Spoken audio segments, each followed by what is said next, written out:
நாகப்பட்டினம் 1991ஆம் ஆண்டு அக்டோபர் 18ஆம் தேதி தஞ்சை மாவட்டத்தின் கிழக்கு பகுதிகள் பிரிக்கப்பட்ட நாகை காயிதே மில்லத் மாவட்டம் உருவாக்கப்பட்டது.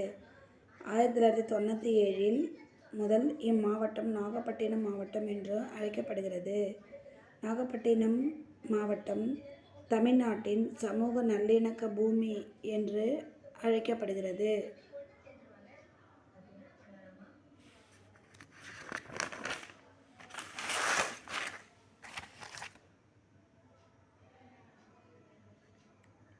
இஸ்லாமியர்களுடைய பிரசித்தி பெற்ற நாகூர் தர்கா மற்றும் பாப்பவூர் தர்காவும், கிறிஸ்தவர்களின் பிரசித்தி பெற்ற பூண்டி வேளாங்கண்ணி மாதா கோயிலும் இம்மாவட்டத்தில் அமைந்துள்ளன.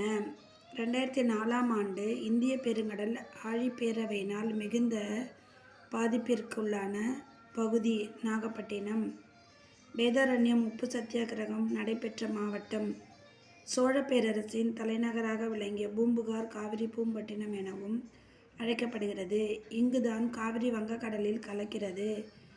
இம்மாவட்டத்தில் உள்ள சீர்காழியில்தான் திருஞான சம்பந்தர், நூலகவியலின் தந்தை என்.ஆர். ரங்கநாதன் மற்றும் தமிழிசை வேந்தர் சீர்காழி கோவிந்தராஜன் ஆகியோர் பிறந்தனர்.